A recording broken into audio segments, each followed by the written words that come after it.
Hello and welcome to some hooliganizing on the edge. Thanks so much for joining me. So what we're looking at here is the CIVIVI Hooligan. I'm such a funny guy. But what's harder than dealing with one hooligan?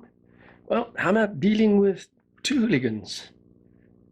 And what could be harder than dealing with two hooligans? Well, dealing with three hooligans. So what we've got here is three versions of the same knife. So we've got two in the micarta scales, one with the G10 scale, and as you can see, the one with the G10 scale has a Damascus blade. So I've probably covered quite a lot of the specs already. Let's just change the order here slightly so it makes more sense. Put them like that, and that's sort of in order of price as well, I guess, sort of, although these two are the same. I've got two versions of the micarta scales here. There is a third version of the micarta that is not present, and that is, it's just another color, another variation of the micarta. This version they describe as snakeskin. This they describe as dark earth, although I would say that's more green than dark earth, but anyway, that's their description. And then the other version is a dark hazel micarta. So the micarta versions get D2 blade steel, and the one at the top, as I've mentioned, and you can clearly see, has the Damascus blade. The rest of the specs of these three knives is basically identical. So thumb studs, screws, the pocket clip, the liner, all stainless steel. They all have Torx hardware, and they all have bronze washers for the pivots. Dimensions also the same on all the knives. So we've got blade length of 75.71 millimeters or 2.98 inches. Closed length, so handle length, in other words, is 103.19 mils or 4.06 inches. The overall length is 178.9 mils, call it 179 mils, or 7.004 inches. Blade thickness, and the blade thickness is the same on all of them, is 3 mils or 0.12 inches, and your handle thickness is 12 mils or 0.47 inches. Now, stated weight for these knives is the same, but I'm going to be interested to see if that weight is actually the same, based on the fact that we've got different handle materials and different blade stock. So let's have a look at that right now. Let's move that out the way and make way for the black hole scale. I actually haven't had a look at this yet, so we're doing this together. Let's switch that on. Okay, so we're on grams, my language. So let's just quickly see that, and then we'll do ounces afterwards. But okay, 95 grams for the G10 Damascus.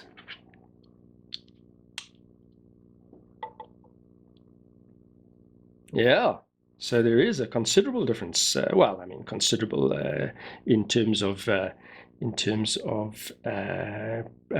proportion of total weight. So we had, oh, it shifted a little bit. That's interesting. A little bit of inaccuracy on the scale.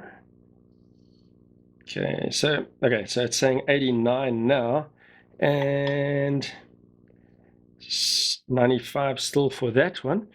Now I'll be interested to see if there's a slight difference in the different types of micarta. Interesting. That is interesting. So 91 for that micarta. This is actually a different type of micarta, by the way. Wow, 3 different weights for 3 slight variations of. Just shows you can't believe everything you read.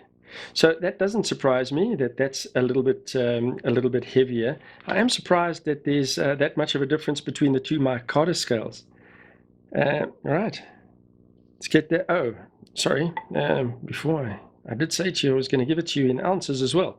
So for that micarta version, we got 3.2 ounces. For the snakeskin micarta, 3.1 ounce. And for that guy, 3.4 ounces. And there you have it. You've seen it firsthand. Okay, well, let's have a look. We'll maybe have a look at the glamorous babies. We'll leave those in the corner there. And have a look at this guy just in terms of now. I've been battling to, let's see if I can do this. No, I just can't get him to thumb flick out. If I'm standing and I get the blade sort of showing down, I've been, you can see a little bit of wrist action to get it going. But yeah, they're not the flickiest knives, but you know, with bronze washers, they do tend to wear in, become smoother and smoother. And I'm sure over time, thumb flicking this knife is going to be very easy. One of them, that fellow over there, I can do the Spidey flick. These two, the detents are still a little bit stiff on them to get the Spidey flick right. So let's have a little look at the styling of these knives. So we've got a classic drop point blade. It's hollow ground, and let me open one of these now. Because these satin finish blades, you can see the way the light catches it, you can very clearly see the hollow grind there. Not that easy to see it on the micarta, on the Damascus blade, but there you can see the hollow grind. Nice big. In fact, let's carry on doing it because it catches the light a little bit better on the satin blade. A lovely big swedge on the back there, and then nice little thumb ramp at the back there with deep jimping with jimping on that thumb ramp.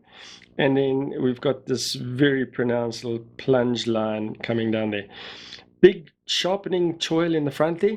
Not really a finger choil. I mean, I have, you know, they've got the medium fingers. You can get it in there, but you are living life dangerously there, because any bit of pressure on your finger, the meaty bit's going to start straying onto that edge. So yeah, you could, I wouldn't advise it. Best to grip the knife a little bit back there and work like that. In terms of size, my medium-sized hands again, large glove. You probably heard it before if you've seen any of the other videos. But my medium-sized hands fit perfectly onto this handle. Bigger hands, you are going to stray. Your small finger is going to stray off the back. But nice, the sort of finger, yeah, they never quite are they? It's more of a styling thing, I think, in most cases. Those sort of three, although I guess in meaty fingers, maybe this is going to work for you. Your meaty fingers are going to fall into those three choils. In my case, I fit into that general shape, but not perfectly into those little holes. But it's very comfortable. There's no hot spots. We've got this chamfering around the edge, so it just softens that line around there, and that's the same on all of them. Just softens the edges of the knife, so it is very comfortable in hand. So chamfered or bezel edge, whichever you prefer, but beveled. Did I say bezel? Beveled edge of the knife, but it does make it, whichever you want to call it, it still has the same effect in your hand. So here it is. I mentioned the stainless steel liner. I haven't really looked at the lockup on them. They're all those two are the same. Early lockup, looks good. Let's see this guy, see if there's consistency. Yeah, it looks about the same. And then what I did see again on all of them is the stainless steel liners have been milled on the inside, and this is always a little tricky for me to show with the light there. Probably best that you can see it there. You can see that skeletonized liner there. So they have made an attempt to make the knife a little bit lighter. See if there's any other way that you can catch it. Let's see if we get those out of the way. There, there we go. There you can see the skeletonizing inside there. And then all of them are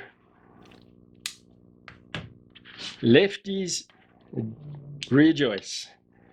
They all are tip-up carry, and they all are reversible pocket clip. And then you've got that deep carry style pocket clip that loops around.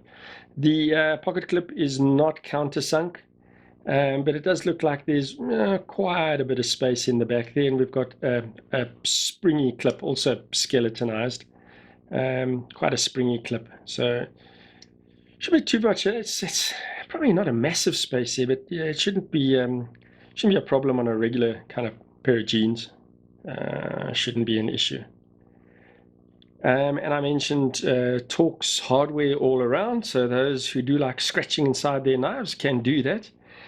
But yeah, all in all, a really nice, very basic, no-nonsense EDC knife this. Let's get the nice looking one in the picture again. Let's put those over there so it looks like I know what I'm doing.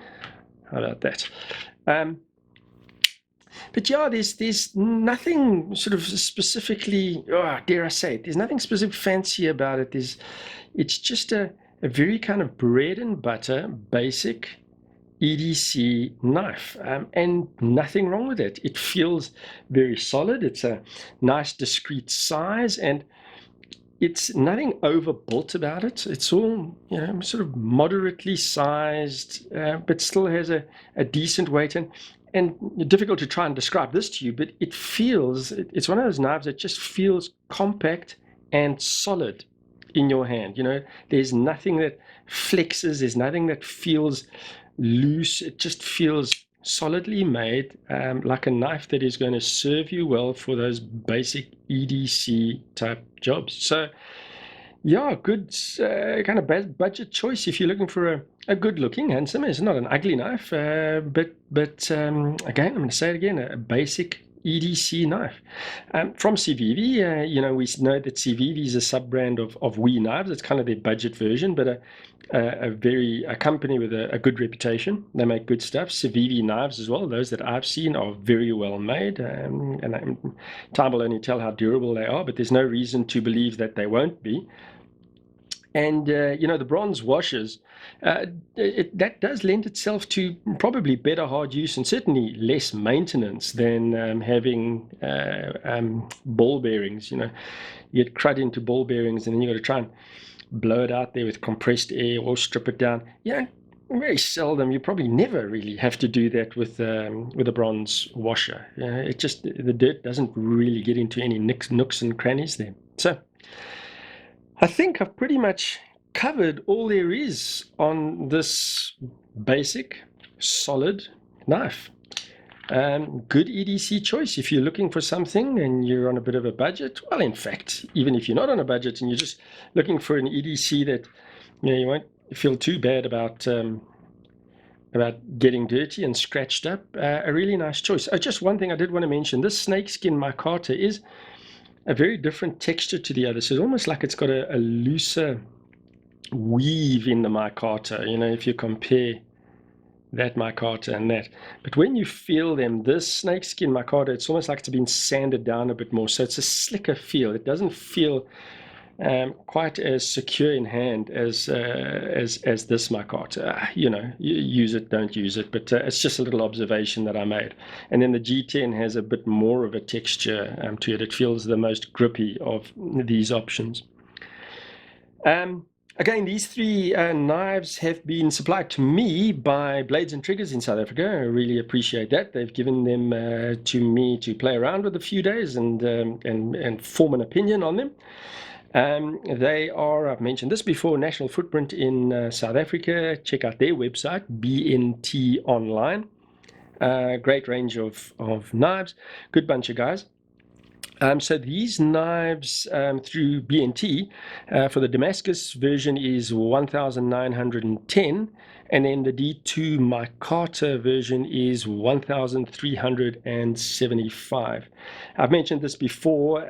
Chat to the guys; they're always willing to talk. They'll always do a deal with you. They'll come to the party.